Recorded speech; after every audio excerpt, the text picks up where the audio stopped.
terrible misfortune befell the recording equipment in Boston after the filming of the Technodad panel. Over half the footage was corrupted and could not be used. The editor took the opportunity to reach out to the community and fill in the gaps with fan art and old Technoblade gameplay. A special thank you to the artists that contributed their art to this video. Awesome, thank you so much. Now let's get the show on the road. The first person I'd like to introduce to you, she is amazing, she's wonderful. She's been in philanthropy for over 30 years. She has one Grammy to her name. Ladies and gentlemen, Stacey Street.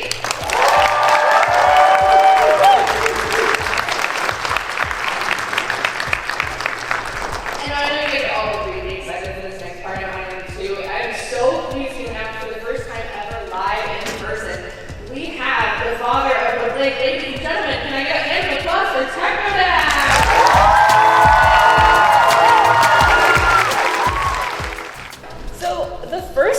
That I feel like we should get into is this is the panel on the legacy of Technoblade. Who is Technoblade? Who is that guy? Who is that guy? Who is that guy? Well, you know, we know only limited amounts about Technoblade. We know that he had hot elbows.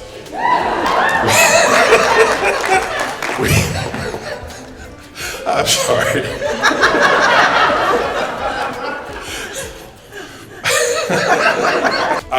So Alex was my son. He was a regular kid at first, and then one day, you know, he'd been goofing around with like Roblox YouTube videos, and one day he said, "Dad, I'm closing down the old channel. I'm making a new channel. I'm calling it Technoblade, and it's a pig. It's gonna be a pig. And I am going to have 10 million subscribers."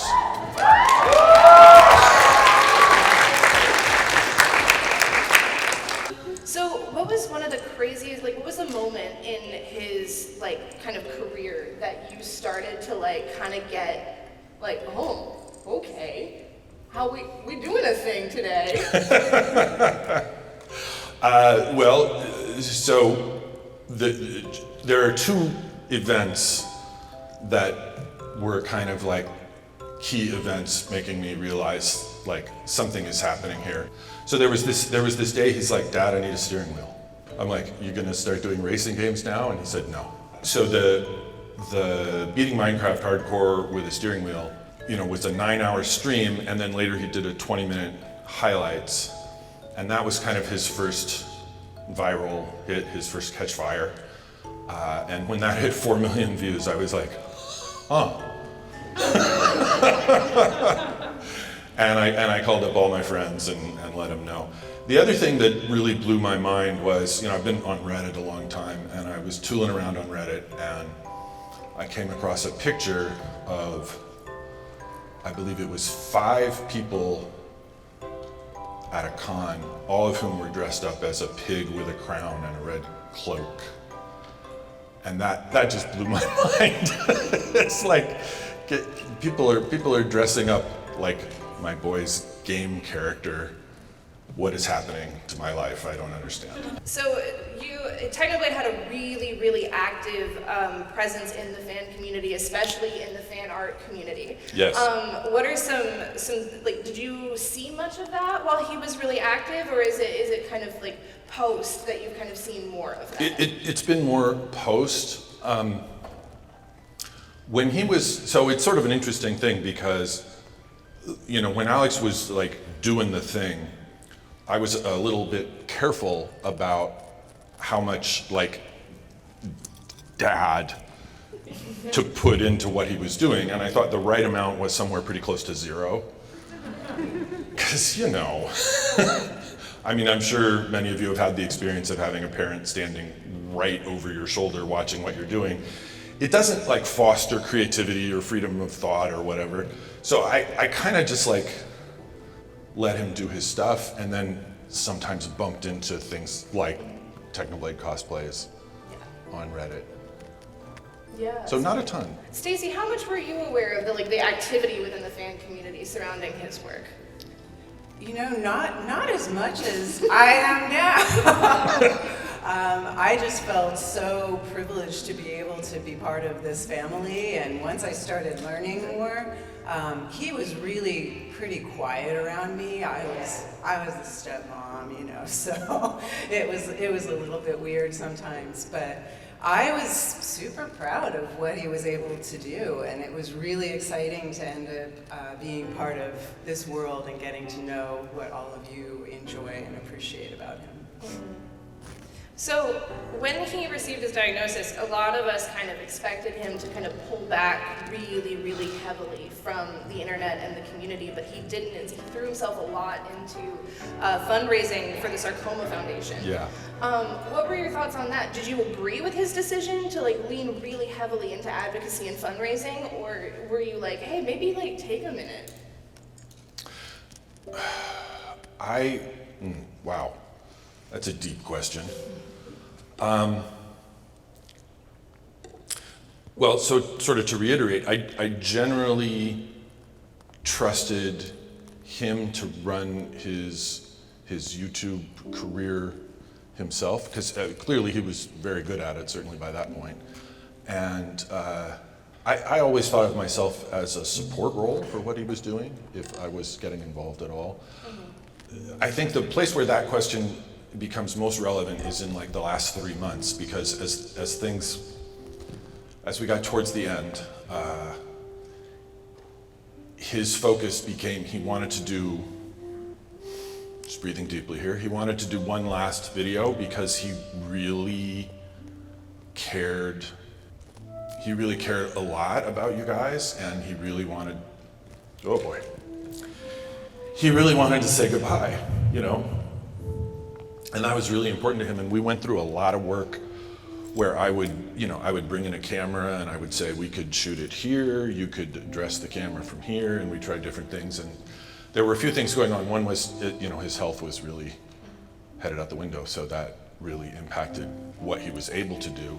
And the other thing was, he'd been through a few surgeries at that point, and they kind of affected how he looked, and he was kind of self-conscious and kind of unhappy with that. And so I would take a picture and he would say something like, oh my God, why would you take that? So that's how it turned into, okay, Dad, I'm gonna write it and you read it for me. And then there was a video that came out of that. So we've all seen that video, and that video is, yeah.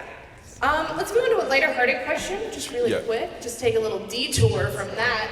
So who here has seen the Cooking with Technoblade video? Has anybody seen that one? It's kind of a niche. It's from the vault. And he filmed that at your studio. Yes. Do you want to talk about how what that was like? It was your first. That wasn't your first collab with him, but it was a big collab. I think we didn't do a lot of collabs per se, which is funny because like what I do for a living is I have a film and video production facility.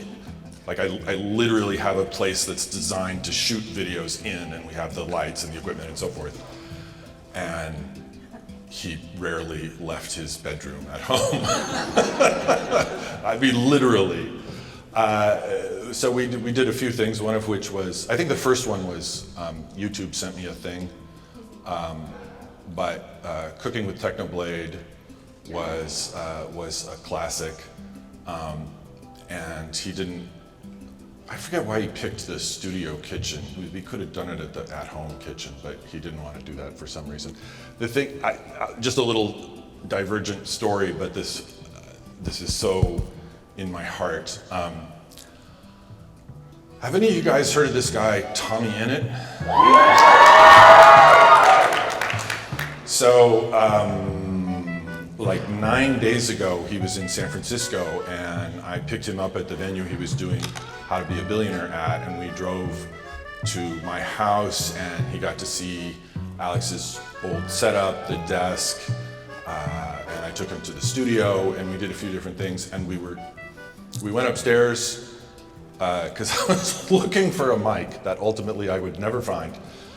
And as I went upstairs, the kitchen is upstairs, and I was like, oh, here's something I want you to see while I go look for this mic. And so I walked him into the kitchen, and then he turned, and then you're right at the point that's the camera angle from the video, and he got quiet, and he's just said quietly to himself, he said, "Contains swearing." And I was like, I felt that in my heart when he said that. Techno had a lot of like one-liners like that, like contains swearing, officer, I drop kick those orphans in self-defense. We've all heard Donde está la biblioteca, right? Yeah, we have. And probably like most famously is Technoblade Never Dies. And so what did he like, was that off the dome, or would you like see him rehearsing that? Is that like a thing that he was like, I'm gonna have a catchphrase, we're gonna get a new one? I think a lot of the catchphrases were just absolutely spontaneous. I think he may have like had an idea in his head, but I did hear him, so he used to, you know, he didn't have like a schedule where he slept at a certain time and woke up at a certain time. He went to sleep whenever and he woke up whenever. And so it was a little weird for our family because sometimes he would wake up at 3 a.m. and he's doing something online and he's going, "What? Whoa, no, like this," and we're all trying to sleep. Pacing. And then the pacing, yeah. So he had a couple of things, one of which was a diamond sword that was about yay long, and he would carry it around and like this, and walk up and down the living room or into the kitchen or around. And sometimes when he was doing that, you know, I could hear him from the next room and he's going, "Welcome friends to another episode of Sky Wars. Today we're gonna," no. "Welcome friends to another episode of Sky Wars. Today we're going to," you know, and he would run through certain lines, sometimes like over and over and over and over again until he had it just how he wanted it. So that was kind of fun to listen to. So towards the end of his career, technically leaned a lot into advocacy for the Sarcoma Foundation. And Yes. he raised just a metric boatload of money for them, which is like one of the most incredible things as originally as a Technoblade fantasy. And so you guys didn't drop that torch. Instead, you picked it back up and made your own thing. You wanna name drop that? So, as you say, after Alex passed, he did a ton of fundraising. Even before his diagnosis, he did a fair bit of fundraising for things like the Trevor Project, and then heavy into the Sarcoma Foundation. And we wanted to continue that. So we formed the One of Us Global Foundation.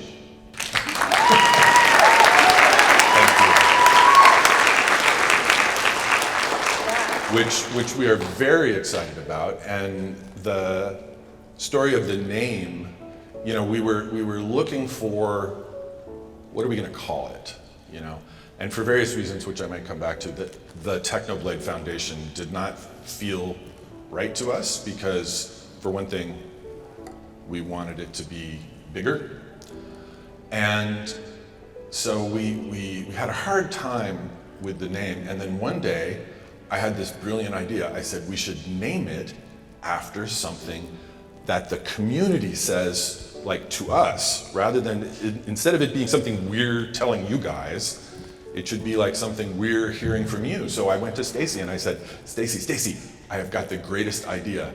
We should call it E. That's snappy. That's short, easy to remember. And I don't think we ended with that, though. Did we? No. I still remember what she said.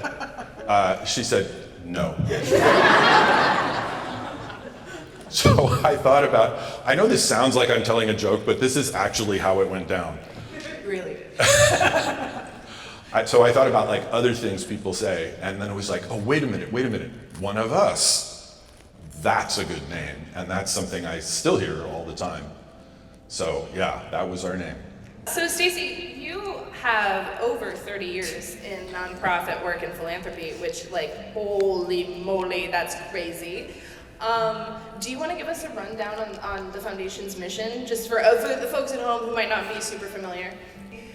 What we're building on is everything that you all are here for, and why you're here and what you stand for. the beautiful love and supportive community that he was able to help bring together and create is what we really want to see scaled up and support for your generations and beyond. Because we really see this as the way to heal and bring our world together, especially now that there's so many polarizing narratives and stories and issues that are out there. And look at the amazing diversity that is in this, just even in this room, but then in this community, and how you overcome that diversity and see that as something to celebrate instead of something to divide and separate. And so again, that's really something that we wanted to build on, and why we felt that, yes, we want to continue to partner and support the great work he did with the Sarcoma Foundation, but seeing it be able to be something much bigger and much more broad and beyond and enduring and sustainable, that has to do with way more than cancer. You know, cancer obviously is something that is painful and destroys families and all the horrible things that people who've experienced it have been through, but that's not what we wanted this to be about. We wanted this to be about love and acceptance and wholeness. Those are the values that we really came across, because for one thing, Marshall and I both stand for love and believe in the power of love, and I think Steven Universe said something about how love heals all. But also just, I have so much admiration and respect, and I'm so inspired by the incredible acceptance that young people today, young adults and younger, just have for one another. Incredible respect that goes just so deep and is so authentic. And we really want to help teach the world about acceptance so that we can heal and bring wholeness to individuals, to communities, and to our world and our planet. So that's really what we wanted to build on. And as Pixie said, my career has been in nonprofit. In the last decade, I worked in philanthropy, and I've been purposefully thinking about how to transform philanthropy, because there's much in the culture and the community of philanthropy that I think needs to be shifted. And so what an amazing opportunity we have with this organization to be that change that I wanted to see. And what a great gift it is. Because philanthropy, sorry, one last thing. Philanthropy does not have all the answers. They might have the resources and the power and the influence, but not all the answers. You all, the young people, the next generations, have the answers. One of the things, because Alex and Technoblade, that whole community was so centered around fundraising. So they raised money for the Trevor Project. We love the Trevor Project. Trevor Project, yeah! And there's a ton of fundraising for the Sarcoma Foundation. Also Sarcoma Foundation, yeah! And a lot of that was thanks to the work of young people within the community who were already organizing. So I remember sitting in a lot of those meetings that we had when we started out and like kind of putting things together, and we wanted to center young people. So I'm just really quick gonna read the mission statement that the foundation has, because I feel like it really perfectly encapsulates that. And it's the One of Us Global Foundation strives towards breaking down social and economic barriers facing young people and building a global community where people are connected and diversity is celebrated through mentorship, scholarship, mental and physical wellness, and authentic connections. We believe that if young people are sufficiently resourced and empowered to tap into their creativity, they can generate solutions to our world's problems so that people all over, everywhere and on our planet can flourish. And so kind of to direct this next question at Technodad here, you spent a lot of time in the community after Alex passed, talking to people on Reddit especially. What was that like to kind of like see the community and be able to put stories to usernames? I mean, it was probably the most amazing and gratifying thing. You know, like, as a parent, you have kids and you hope, like, I hope they turn out okay. I hope they have a positive impact on the world. And then, you know, you don't, I'm absolutely at a loss for words. But once I started to, like, I never posted in the Technoblade subreddit while he was still alive, and then after he died, at first I couldn't. I was sort of, torn open, as you can imagine. I was at that point, I still didn't understand. I still didn't really get it. And I remember when the night that I pushed So Long Nerds out to Alex's channel, there was like this very, very deflating feeling from doing that. And Stacy was saying to me, I think that video might get some real attention. And I was like, I really don't think so. And she was like, no, I think you might be hearing from like People Magazine or the New York Times or something. And I was like, no, maybe, like the gaming press maybe, but I didn't get it, And then by a week later, I was like, okay, well, I was wrong again, honey. I was a little shocked at how much of a response there was, and I went back to the subreddit, to Alex's subreddit, and I started reading what everyone was saying, and I was a little shocked because everything that I was reading was what I was feeling. It wasn't, I don't know how to say it, I had some kind of like maybe boomer idea about like fans of a TV show might be versus, it's just old ideas in my head that don't match how things are now. And I'm reading story after story about people talking about their grief, and their grief was my grief. It really wasn't different at all, and that was kind of surprising, and a lot of those people were really hurting and kind of on their own, and that was sort of what drove the creation of Mr. Technodad, which is what people were calling me on Reddit. I remember like when you were first, we were kind of trying to figure out what was going on, because I actually met Technodad through Reddit because I was trying to figure out if he was a fraud or not, because I had seen him on Twitter and I was like, how dare someone impersonate this man's father? That's appalling. And then I found out it was not an impersonator, and I went, oh, that's my bad, actually, sorry. You can carry on, you're good. But is that people were they calling you Father Blade also? Yeah, there was a whole series of names for me. I saw like Father Gun one time. And I went back. Yeah, Technodad, Father Blade.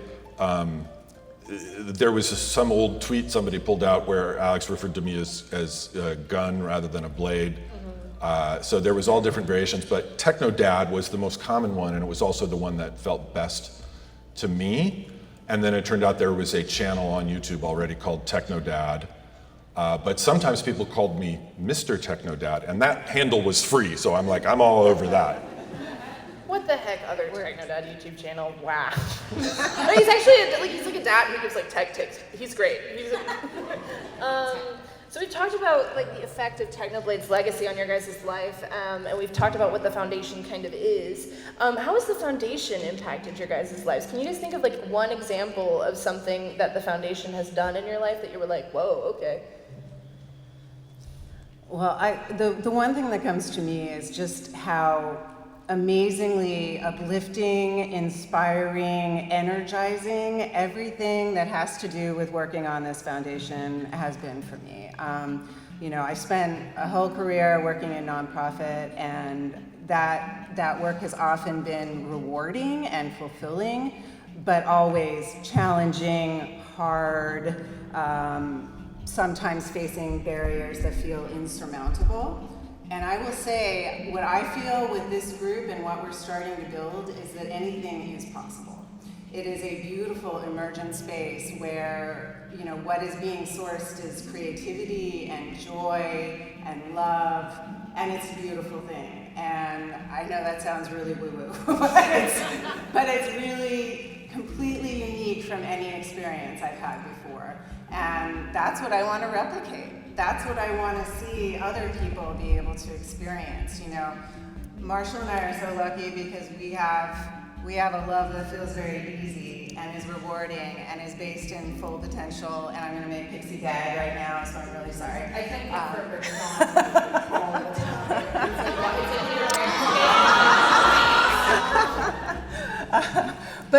But it's real and it's easy. And you know, so much of our relationships end up feeling hard and end up feeling painful. And we'd love to envision a world where it doesn't have to be, where people can be their authentic selves and be accepted for that, and where love isn't woo-woo. Yeah. Where love is seen as a powerful force of nature and something we can actually measure and work towards and evaluate. So yeah, that's what it's done. It's helped me find a sense of purpose. I've even gone back to the gym.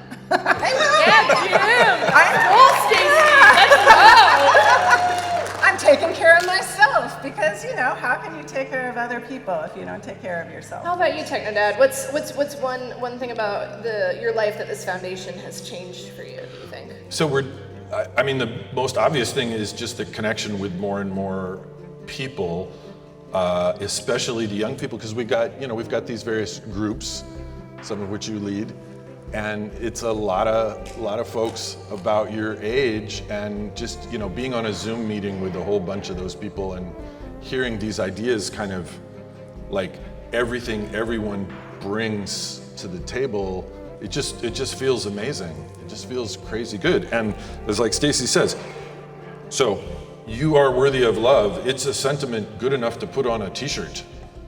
It is a sentiment. And we're talking about you guys. I see all you out here being like, nah, he's not talking about me. I know he's talking about you.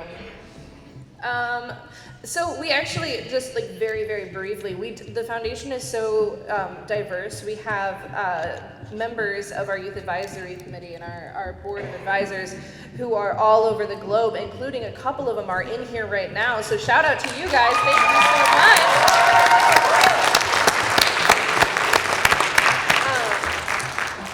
So the foundation is like I said, it's global, it's multinational, we have language barriers, we have ability barriers, we have a diversity in terms of ethnicity and all sorts of stuff like that, which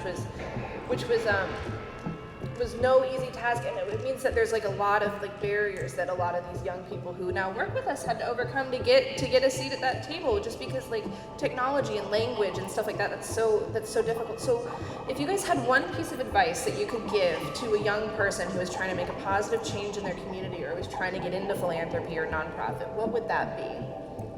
Just one. Stacey, I love you so much. I'm gonna have to limit you to one. She knows me well. I'm a verbal processor, so I think what I'd start with is make sure that you find, you know, we talk about mentors, but beyond just a mentor, find a champion. Make sure that you have trusted people around you, especially trusted adults who have influence and power and resources, who really believe in you, who share your values, not somebody who's trying to choose the path for you, but someone who will deeply listen to you and, you know, again, will support you in your dreams and your values and what you believe in. Yeah. How about you, Technodad? What are we thinking? Off the top of my head, because you sprang this on me, the thing that I think of in my own life that I didn't do that I wish I had was to think about my own center, my own foundation more. I neglected that a lot for way too long. And it's the idea of putting yourself first, the idea of looking in the mirror and saying, you are worthy of love, you deserve to be successful, you will be successful, you are capable. You know, younger me wouldn't even do those things, and when I started doing them, just couldn't stop cracking up because I had all of these things that weren't working. So you yourself are really important, and you deserve to be healthy and happy, and the most important person for your health and happiness is yourself. Yeah. So that would be what I would say. Stacey's nudging me that she has one more. Stacey. I just feel it's also very important. I was just going to say, don't be afraid to challenge norms and systems. That just feels very important, and that's why you need the champion who's going to support you, because that's really hard to do. But I have so much admiration and respect for, the upcoming generations that see the invisible and the unconscious in a way that I didn't. And I just really want to encourage you to stand in your courage and not be afraid to bring up your ideas. You have the capabilities, you have the creativity, and we just really believe in you. So again, I just wanted to add that advice, because I didn't have that courage, and I just really want to see that lifted up. You're so good, Stacey, because I will also tag something on, is that well, no, because I started freelance, I'm autistic, I have dyslexia, so a lot of the internet world is really not accessible for me. It's not a thing that works very well, and the number one thing that I would say to everyone in this room is just start asking. The worst someone can say is no, and I promise you, after you've gotten maybe over 10 no's, it stops being so upsetting every single time. But that's a big way of how you can start getting out there and do philanthropy and stuff like that. Who saw the Festival of Voices? Anybody see the Festival of Voices? Awesome, I love it. I also saw it. When we were working on the trailer video, there's a technical aid quote that we used. That was, that's the one thing I care about in a person. What's your end game? What do you, if everything went perfectly, what would you be? And a lot of people after seeing that trailer took that to heart and started talking about it, and I know that you guys saw some of that. So how was hearing Alex's community and how they lived their stories and their life experiences, how has that inspired you guys? Because a lot of people talk about how Alex inspired them and stuff like that, but how has it inspired you too? So I've made a small number of closer connections with people from the fan community, often among people who are, battling with sarcoma specifically. There's this one guy, he has the same sarcoma that Alex had, and it's been really hard for him. And for the last, year plus, he's been dealing with, can't even really think about tomorrow or the next week. There's no I'm going to go back to school or anything like that. It's just I got a cycle of chemo coming up, and that's the only thing on his horizon. And it was just a couple of weeks ago, he was declared by the doctors to be in remission after a long.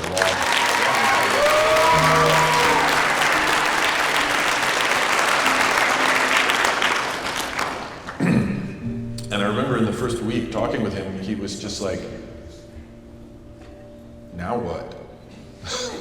He went from, only having to think about chemo cycles to okay, you're good, go do your life. And that was its own difficult thing, but just in the last week or so, I've started to hear him making plans for the future, and that's just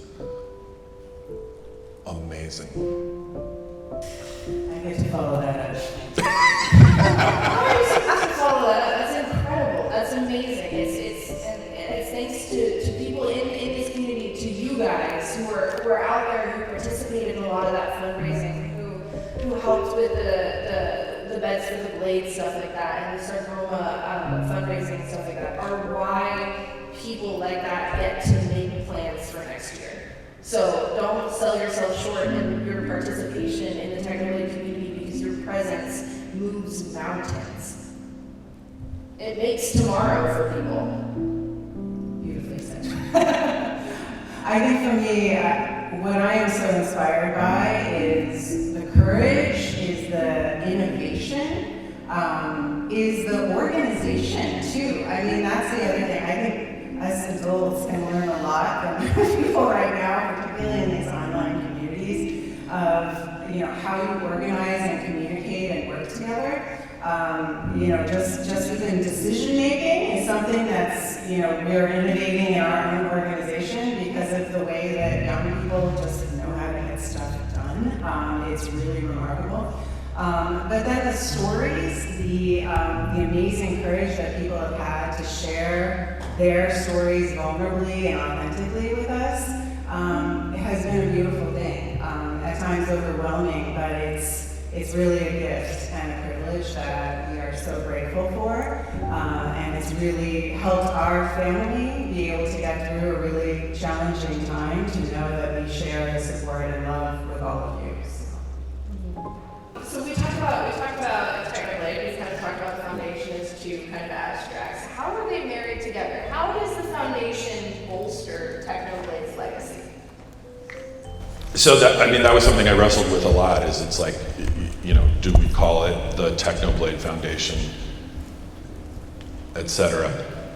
One of the things that was a real issue, so the things kind of sped up at the end with Alex, and we had 9 days to get his will done, and that was not very long for that process. We didn't have time to talk about what charitable things were going to be accomplished from his estate. So instead, we are building the foundation as its own thing, and a fair bit of, for example, merch sales ends up going to me, and then I can send that on to the foundation without them being entangled in a way that engages fiduciary duty laws and other things that I will spare you from speaking about. What do you mean? Estate law is so interesting. Lawyer meetings. If you knew how painful that was for me. Oh dear. Yeah, you go. I'll spend the time recovering. And I love listening to Mr. Technodad talk to whoever said that. I appreciate that. The other thing I was going to say is that what we are doing is we're building not only on the legacy of the community that we built, but we're actually utilizing a social capital, to use Pixie's brilliant phrase, that exists within his community and now is within the Mr. Technodad community, and marrying that to the philanthropy contacts and the nonprofit community that I am in, to really be able to scale up the beautiful community and all the things I talked about before, the foundation of the loving, return community that I was here. So I think that's the key, is the digital connection that we have globally is a new resource. That's the unique aspect of this foundation. We're not working as much in money, which is the traditional resource for philanthropy, but we really see this authentic connection and the global connections as the most important resource that will bring our world together and heal a lot of the problems that we see. To ask some of the internet community, the folks who could not make it, some questions that they would like you guys to answer. So I did not send this to you, so it's okay if this gets a little strange. The first one is, what is your favorite Technoblade video and why? I'm gonna go with Potato Wars.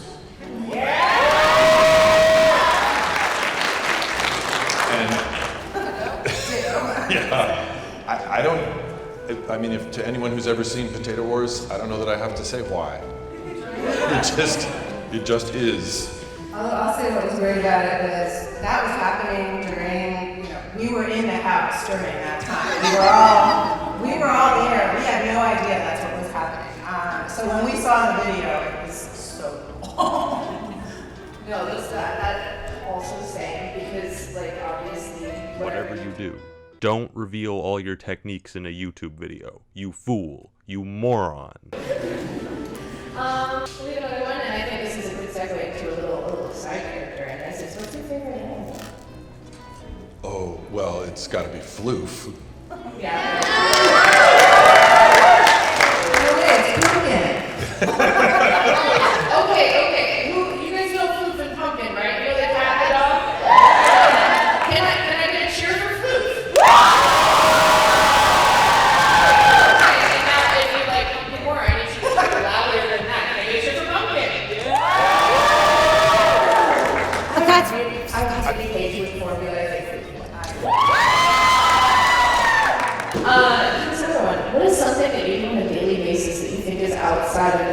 What makes you strange? That question is hard to answer because how do I limit myself to one thing? I feel like What's the first thing everything you do? makes You're me like, well, it's a little bit strange. oddball of me to be doing this at like 6 in the morning. I'm on Reddit. At any hour But of the morning. I mean, is that actually strange though? I mean, how many people like you wake up, you reach over for your phone, and then you get on Reddit? Isn't that pretty normal actually? See, there's hands. Redditors in the chat. We need some, yeah, Reddit. Thank you. I think for that question we have to ask our kids. Like they would know what we do that's weird, right? So. We have 2 microphone stations back there, so if you have a question that you want to ask, head on over there. Alrighty, so see you over here. You want to get started? Hi, you had talked earlier about when you kind of like knew like technically was doing something, but which moment do you think you felt the proudest of what he was accomplishing? Well, I think that would be the big multi-creator fundraiser for the Sarcoma Foundation that he did. That made me immensely proud. Place number 2 would be the Trevor Foundation fundraiser. I wanted to ask a little bit about what was the decision like to get involved with the community and staying so involved, and maybe some stuff that you may want to do in the future? The motivation for getting involved was really specific, and it was the grief that I saw in the community that I mentioned earlier, because I've been in therapy for longer than a lot of techno fans have been alive. I've had a lot of chance to work on my stuff, and then I would see somebody telling a story about they're 19 years old and they're saying that they were crying every day and they were lost. I saw that word a lot. People say, "I'm lost," and it was like, it felt like a calling. It felt like I was like the universe was telling me, okay, here it is. This is your path now. See? So there wasn't even a question of what to do. I want to keep his memory alive, and I'm clear that people aren't coming watching my videos because they think I'm great at PvP or anything, right? I'm like, you guys know Star Trek Voyager, I'm like the emergency Technoblade hologram.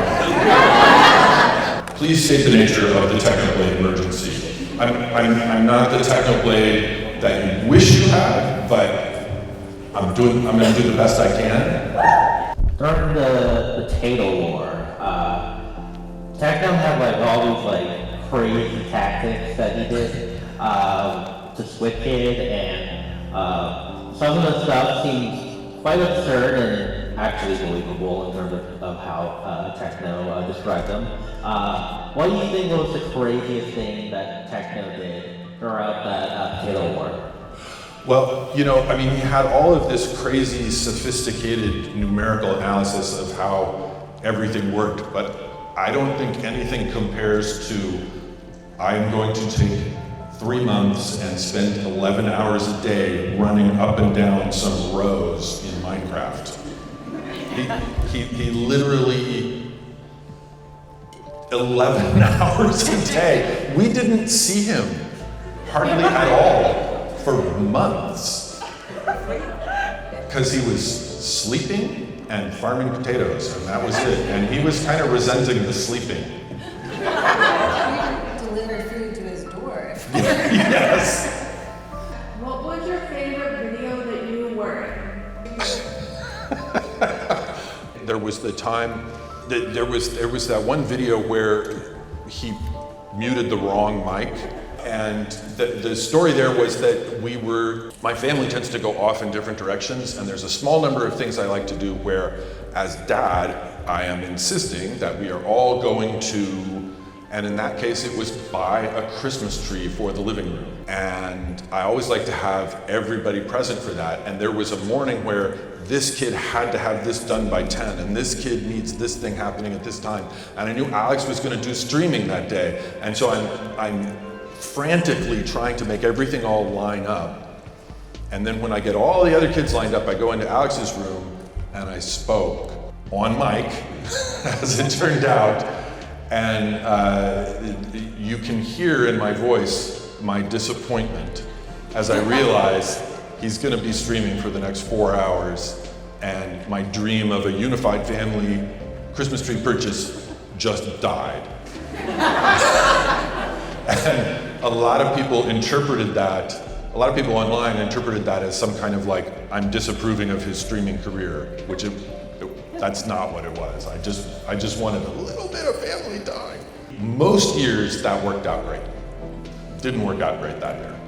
I was always wondering, how do you want like content creators and other belated people who've passed to remember them, and what we should do when we feel sad about them or just sad in general? I have just been overwhelmed with all of the things that other content creators have done as far as remembering techno, at least. And you know, grief, right?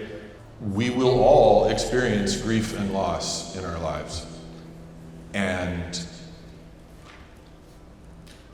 life has moments of terrible grief, and life has moments of great joy.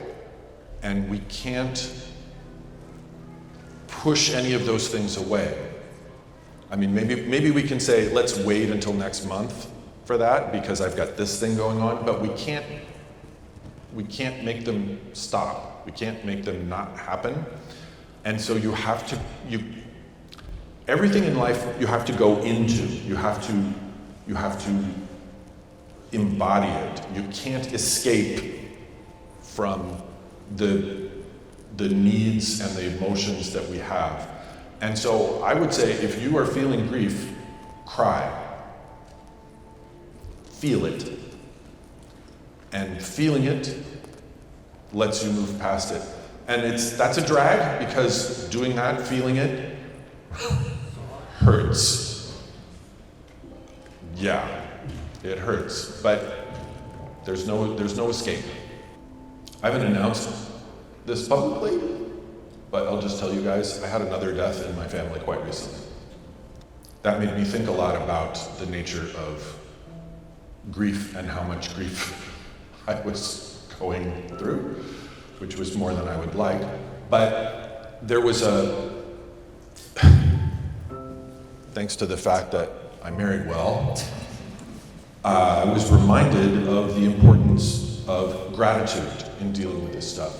And I thought about the person that I lost, and I thought about all of the things I was grateful for having had them in my life, instead of thinking about how much I was going to miss them or how much they weren't around anymore. It's just celebrating the joy, celebrating the high points. I think Skyblock, at its core, is the ultimate challenge in resource management. You spawn on a tiny island in an empty universe. All you have is a tree, some supplies, and some dirt to stand on. You have to treasure every dirt block, because if one falls into the void, there's no way to replace it. And as you carefully navigate your absurd circumstance, you gain a new appreciation for the few things you have as you meticulously use them to their fullest effect. With nothing but some ice, lava, and saplings, you slowly transform this empty expanse into a world of your very own. Skyblock teaches us that no matter how ridiculous the odds may seem, within us resides the power to overcome these challenges and achieve something beautiful. That one day, we'll look back at where we started and be amazed by how far we've come.